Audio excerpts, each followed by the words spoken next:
Kumapit si Zolinger kay Jiang Yukon at sinabi kay Chen Pingan na si Jiang Yukon lang ang gusto niya. Naiirita, napansin ni Chen Pingan na ilang araw pa lang ay mabilis nang lumipat ng panig si Zolinger. Pinatunayan ni Jiang Yukon kay Zolinger, sinabing medyo maganda na ito dahil may nagtanong kung gusto ba siya o hindi at hindi siya ganoon kaswerte. Namula si Chen Pingan, nauutol na ipinaalam sa kanila na aalis na siya. Samantala, sa Kenyuan Town, sa Kanda Pharmacy, sinabi ng isang estranghero sa isang bata na nagsisikap ito ng husto sa araw na iyon at tinanong kung ano ang binabasa nito. Sumagot ang bata na kamakailan lang siya nakahanap ng medical book na babasahin ngunit kakaiba ang nilalaman. Ipinaalam niya sa kanyang master na ang lalaki sa libro ay isang wandering doctor na kayang gamutin ang anumang sakit. Gayunpaman, ang tanging hindi niya kayang gamutin ay isang lalaki na may gusto sa kapwa lalaki at ang male protagonist ay mapagkompetensya, tumatangging sumuko hanggat hindi siya gumaling. Ipinaalam niya sa kanyang master na sa dulo ng kwento, nahawa rin ang protagonist. Nalungkot, nagtaka ang master kung sigurado ba ang bata na medical book iyon. Ipinaalam ng bata sa kanyang master na ang pamagat ng libro ay Dragon Young's Goodness, at tinanong kung may ganoong sakit sa realidad.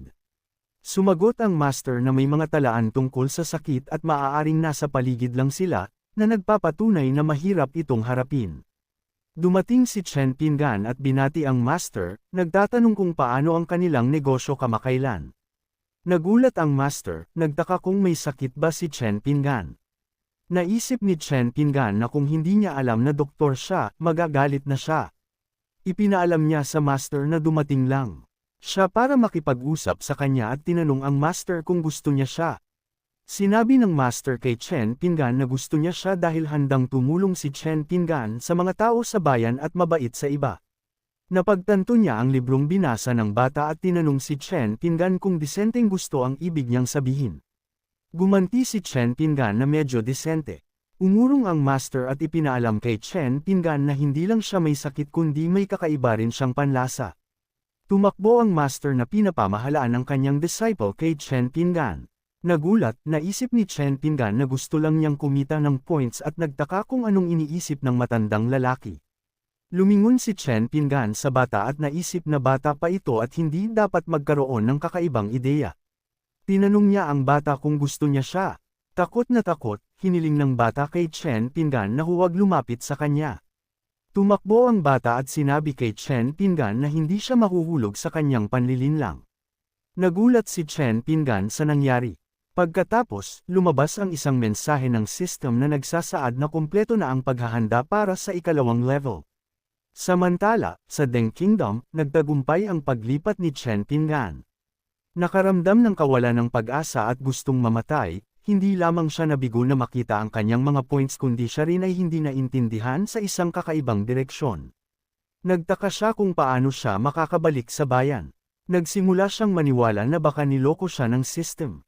Gayunpaman, ipinaalam ng system kay Chen Pingan na ang paraan ng pagkuha ay kanyang pinili at walang kinalaman sa system. Lumitaw ang isa pang mensahe na nagsasaad na nararapat sa kanya. Gumanti si Chen Pingan na hindi niya alam na ganoon ang iisipin ng mga tao. Bumubulong sa sarili, napagtanto niya na kung magtatanong pa siya, kailangan ng baguhin ang genre ng manual. Binuksan ni Chen Pingan ang system upang tingnan ang kanyang task. Ayon sa system, ang pangalan ni Chen Pingan sa kaharian na iyon ay Jen Danten, at sa pangalang iyon, sasali siya sa Danyuan sect at karamihan sa mga tao sa sect ay haanga sa kanya para sa kanyang mga alchemical skills. Kung makumplito ang task, gagantimpalaan si Chen Pingan ng isang major realm at isang espesyal na regalo. Bumantong hininga, kinilala ni Chen Pingan na ang task ay nakatuon sa alchemy. Bumulong siya na dapat muna siyang maghanap ng isang taong nakakaintindi sa lokal na sitwasyon. Bigla niyang narinig ang isang sumisigaw ng tigil. Isang grupo ng mga babae ang humahabol sa isang binata, sinasabi sa kanya na hindi siya makakatakas at hinihiling sa kanya na tumigil. Huminto ang estranghero, napagtanto na mali ang kanyang tinakbuhan at may dead end sa harap niya. Tinanong ni Chen Pingan ang estranghero kung kailangan niya ng tulong. Napansin niya na nag-aalala ito kung paano lalapit sa mga tao at nakakita ng pagkakataon. Naisip ng estranghero na dumating si Chen Pingan sa perpektong oras. Humingi siya ng tulong kay Chen Pingan. Mabilis na pumayag, ipinatawag ni Chen Pingan ang isang bronze sword at bamulong na hindi siya maaaring manatili at manood ng karahasan sa kalye. Namula, napagtanto niya na ang sitwasyon ay iba sa kanyang inisip. Sinabi ng isa sa mga babae na gusto niya na linawin ni Ginoong Wan ang oras na iyon at sumagot ang isa pang babae na kailangan niya ng sagot. Sabay-sabay na sinabi ng mga babae na dapat pumili si Ginoong Wan ng isa sa kanila. Nalilito, umalis si Chen Pingan na bumubulong na ang sitwasyon ay hindi niya matutulungan. Tinanong niya ang estranghero kung paano niya napamahalaan ang sitwasyon. Pinagpasalamatan ng estranghero ang kabaitan ng mga babae at ipinaalam sa kanila na mayroon na siyang sweetheart. Hinawakan niya si Chen Pingan at sinabi sa kanila na ito ang gusto niya. Nagulat ang mga babae sa kanilang narinig. Ginantimpalaan ng system si Chen Pingan ng 10 points. Nakaramdam ng kawalan ng pag-asa, naisip ni Chen Pingan na ayaw niyang makakuha ng points sa ganoong uri ng sitwasyon. Namula ang mga babae, inaangkin na mas gusto ni Prinsipe Wang ang mga lalaki. Ngumiti ang isa sa mga babae, idinagdag na mas maganda iyon. Naguluhan sina Chen Pingan at Prinsipe Wang sa mga komento ng babae habang pinupuri nila si Chen Pingan sa kanyang itsura. Sumagot ang isang babae na dahil lalaki siya, walang pagkakaiba ang pagdaragdag sa kanya. Unti-unting napagtanto ni Chen Pingan na masyadong mapanlin lang ang mga babae at kung mananatili siya ng matagal, kailangan niyang harapin ang mahihirap na kahilingan. Mabilis niyang hinawakan si Prinsipe Wang, naniniwala na kailangan nilang tumakbo. Sa kanyang kasalukuyang cultivation, madali lang ang pagtakas. Habang dinadala ni Chen Pingan si Prinsipe Wang, sumigaw ang mga babae na hulihin siya. Lumingon siya, nagulat na makita na humahabol pa rin ang mga babae. Sa huli, humihingal si Chen Pingan, bumubulong na sa wakas ay nalagpasan na niya sila. Nagtaka siya kung anong ginawa ni Prinsipe Wang para maging ganoon kaimbyer na ang mga babae. Namula si Prinsipe Wang, nakaramdam ng pagkainis kay Chen Pingan. Inihagis ni Chen Pingan si Prinsipe Wang, sinasabi sa kanya na nakakadiri siya. Humingi ng paumanhin si Prinsipe Wang, nagpapaliwanag na dahil bata pa siya ay hindi pa siya nabibitbit noon at nadala lang siya. Sumimangot, sinabi ni Chen Pingan kay Prinsipe Wang na huwag magsalita ng kakaiba at tinanong kung bakit siya tumakas kung gusto niyang bitbitin. Ipinaalam ni Prinsipe Wang kay Chen Pingan na karamihan sa mga babae ay kanyang mga junior sisters na paminsan-minsan niyang tinuturuan ng alchemy sa loob ng linggo. Dahil dito, hindi niya inaasahan na ilang paghipo lang ay magreresulta sa sitwasyon na kanilang naranasan. Nagtanong si Chen Pingan tungkol sa pagiging miyembro ni Prinsipe Wang sa Alchemist Guild. Kinumpirma ni Prinsipe Wang ang kanyang pagiging miyembro, na ikinatuwa ni Chen Pingan na nagbahagi na dumating siya sa kaharian upang sumali sa Alchemist Guild at nagtaka kung may paraan ba siyang magawa iyon. Sumagot si Prinsipe Wang na dumating si Chen Pingan sa perpektong oras at ipinaalam sa kanya na sa loob ng 3 araw ay magsasagawa ang Alchemist Guild ng isang kompetisyon na bukas lamang sa mga wala pang 30 taong gulang. Nahihiya, inamin ni Chen Pingan na hindi pa siya nakakapagpinom ng pil dati. Kinilala ni Prinsipe Wang na mahirap iyon para kay Chen Pingan. Gayunpaman, nakaramdam ng ginhawa si Chen Pingan sa pagkaalam na ang impormasyong ito ay nakatulong sa kanya na maiwasan ang paghahanap sa lungsod. Nagpasalamat siya kay Prinsipe Wang na nagpula sa kanya. Sinabi ni Chen Pingan kay Prinsipe Wang na aalis na siya at kailangan niya ng oras para maghanda.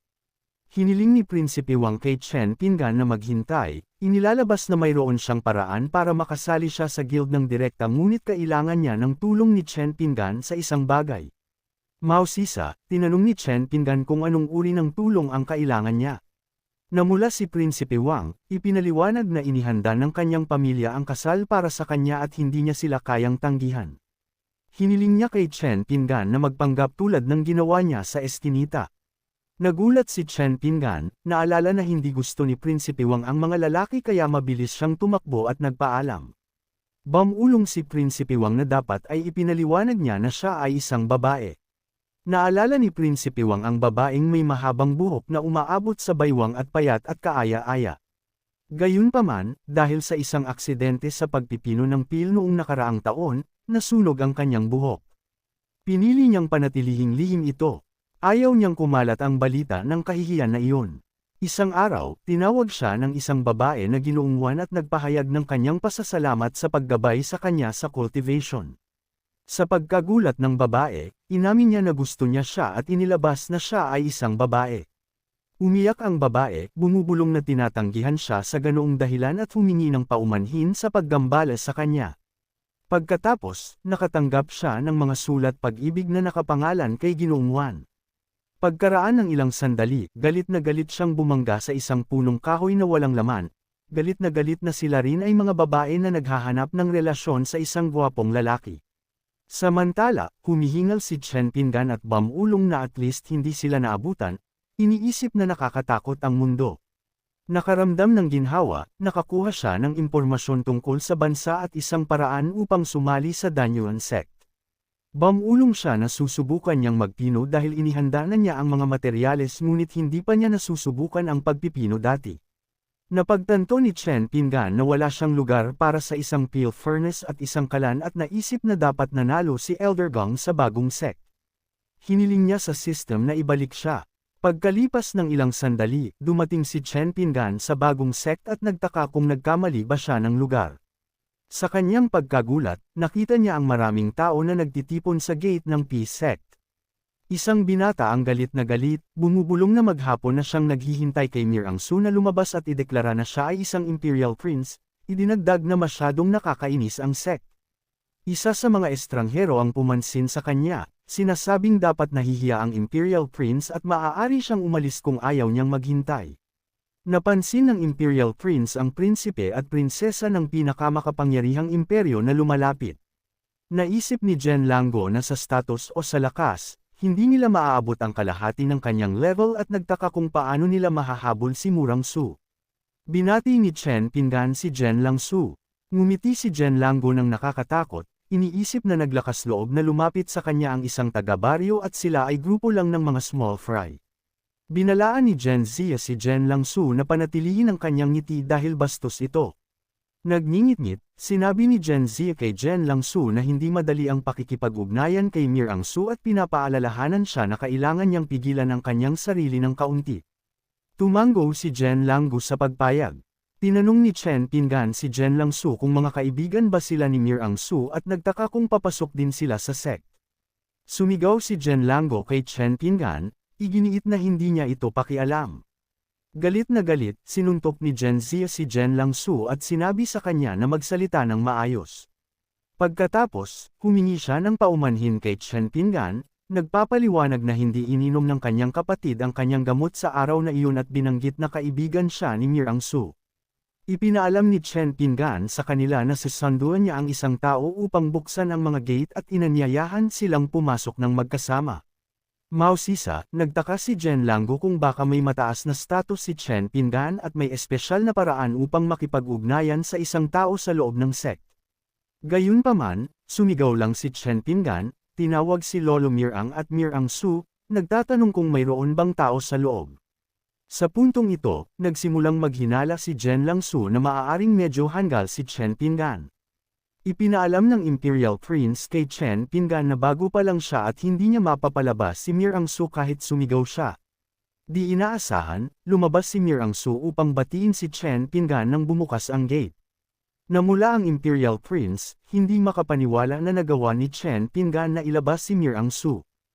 Habang nakikipag-usap, si Mir Angsu kay Chen Pinggan, ang Imperial Prince, kasama ang ibang mga manliligaw, ay nagbigay sa kanya ng mga bulaklak at inanyayahan siya sa hapunan. Gayunpaman, lumingon si Mir Angsu at ipinaalam sa kanila na abala siya. Pagkatapos ay nagtaka siya ng malakas kung bakit malaya si Chen Pinggan sa partikular na araw na iyon.